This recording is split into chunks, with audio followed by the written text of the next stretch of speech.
Go right here on ESPN Radio Savannah. Christian Gokel alongside the head football coach of your Savannah State Tigers, Shawn Quinn. Coach, have you dried out yet from Saturday? I went through a car wash twice afterwards, and then got in a wind tunnel, and I'm still a little bit wet, but a lot of hot showers, a lot of coffee. But was interesting. Was like playing in something like out of a hurricane movie, but also felt like Rod Sterling was going to come in and say I was in an episode of The Twilight Zone. So I'm glad to be out of that situation. Well, take us through that, Coach. You guys were sitting at 7-2, final game of the regular season, taking on Edward Waters. That is just so apropos there. But they come up to Savannah, and you guys are getting ready to go at Ted Wright, and then storm clouds roll in, and they kept rolling in, and they didn't leave.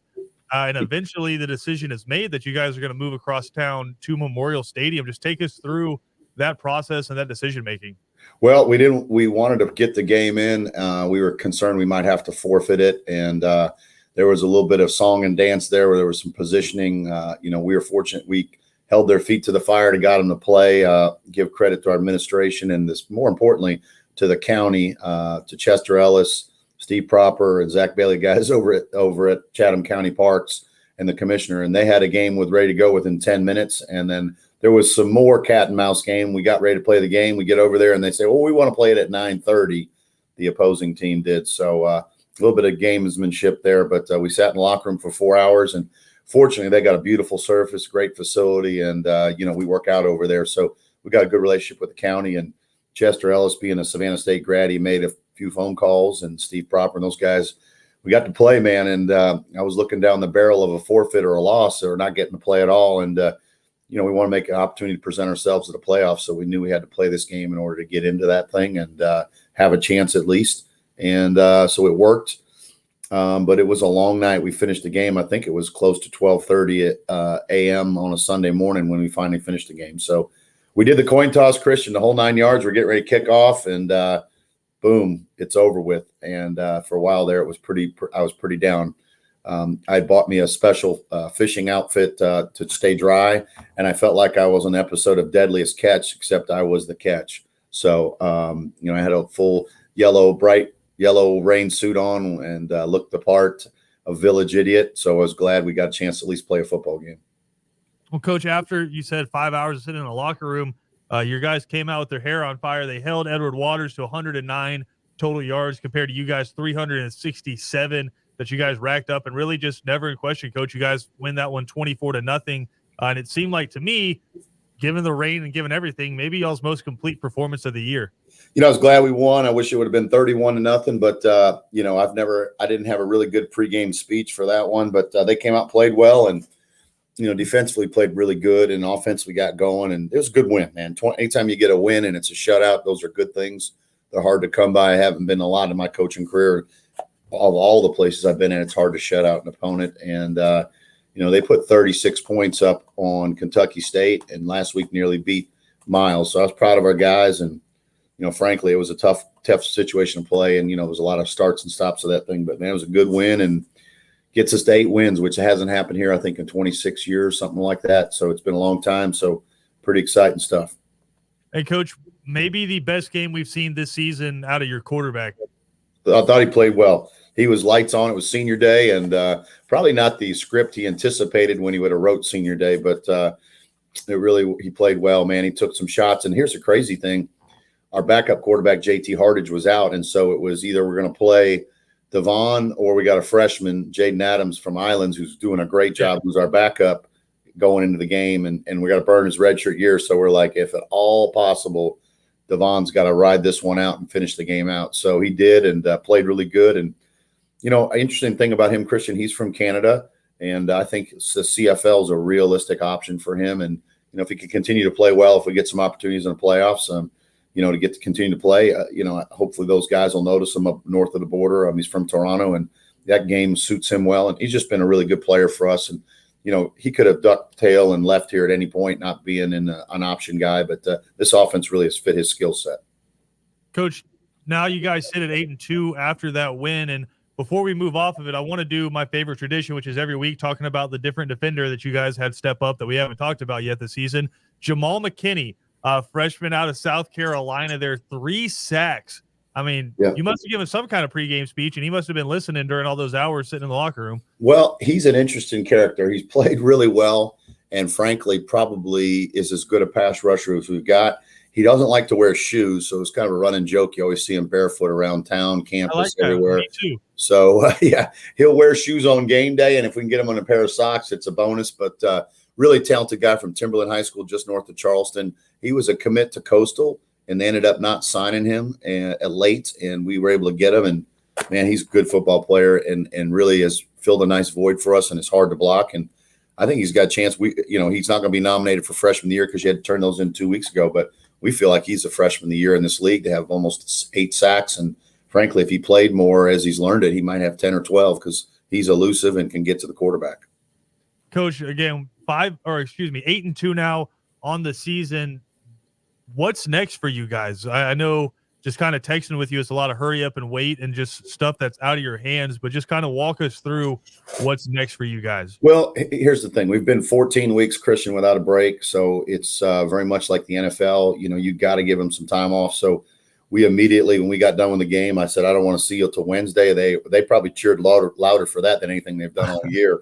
But Wednesday we came back, lifted, ran, did some film study, and then today had a really good practice. And so I'm excited about that, and we'll get some work in tomorrow and then give them a couple of days off. And then Sunday is our selection show. And, we'll probably have a pretty good idea whether we're in or out before the show even airs. But, we'll get them back and go Sunday night. And then what we've been doing is self-scout this week. We have an idea of some of the teams we might play. So we've looked at those guys, but really more so ourselves. And then we've been kind of scrambling on travel because you got to find a hotel, a flight, all the things you may have to do on like a 5-minute notice once they pick you where you're going to go. And we got a pretty idea. It'd probably be a Bowie State, West Florida, maybe West Georgia. Realistically, probably not Valdosta or Albany because they try not to pair up the teams you've already played. So, we got to get some help to get in. But if a team ahead of us loses and we feel like we got a good chance to get in, we got a good resume. So this week's been about us getting healed up. And frankly, we could have played another game, but I thought the benefit of us getting rested and healthy for the playoffs was far better than trying to play another game and going in limping into the playoffs. Coach, some of those teams ahead of you, the West Georgias, Mars Hills, Newberry, those teams, it seems that you have to do it, but do you feel like at least one of those teams needs to lose? Yeah, one has to. If two of them do, then I feel really good. But no offense to any of those, I hope all three lose. But, if we can get a couple teams right there ahead of us, it's based on strength of schedule, record, all those type of things, and a little bit of perception of your conference. And ours is an upstart league. So, if one of them loses, I think we're in. If two of them loses, I feel real good about being in. But, it is what it is. Obviously we wanted to win the league 8-2. Our league needs to kind of change its format. We've talked about as coaches having an 11th game because I think if we had 11th game across the board, it would help the strength of schedule of the conference because you'd have more winning records in your conference. Right. But and I think that's Gabe Gardenia, who's at Albany State. I have a lot of respect for, does a good job. He and I proposed that, and it was shot down by the other coaches. But I think moving forward, that's going to be the way we're going to do it because, we talked about this scenario where two teams should be in the playoffs in a league. You're 8-2, 80% winning percentage, and your two losses are against two of the best teams in the South, which is the best region in the country. So, we'll hopefully get another opportunity. But all we can do is prepare and hurry up and wait.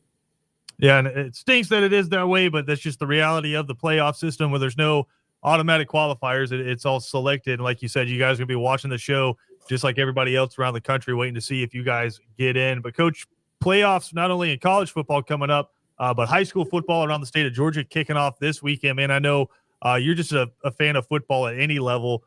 Just with high school and getting into the playoffs in this time of year, it's pretty special.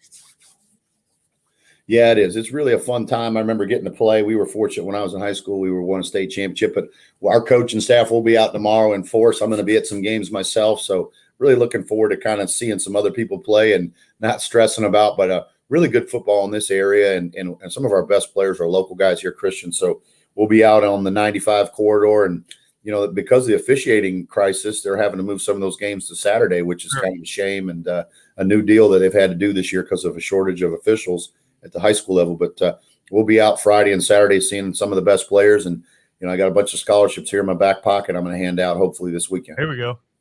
Again, playoffs coming up all across the state of Georgia, Coach. Just in college, high school, doesn't matter.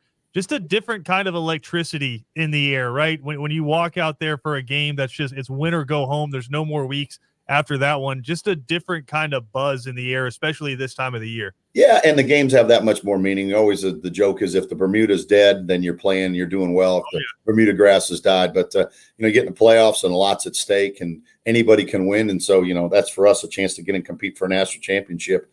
Last year, West Florida didn't win their league and yet won the national championship. So there's good history behind that, and I'm excited to see the high school guys. Wish them the best tomorrow night as they kick off the playoff run.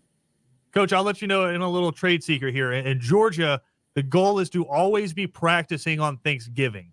If you're practicing on Thanksgiving and you're making mom mad because you're not home, that means you're still in the playoffs and playing when a majority of the other teams aren't there. So in high school football, you want to be practicing on Thanksgiving. Definitely. If we can be practicing here, that'll be even more kudos to these guys. But yeah, big time of year, and they always remember what you do in November. So crazy time with college football hirings and firings, new jobs coming around, and playoffs and all the stuff coming to a kind of everything comes to a proverbial head here over the next couple of weeks.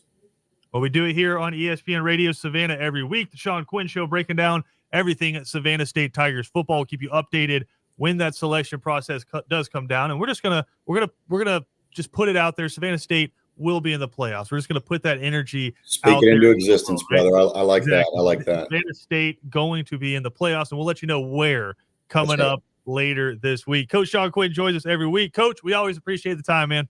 Appreciate you guys. Go Tigers. We'll talk to you soon, Christian.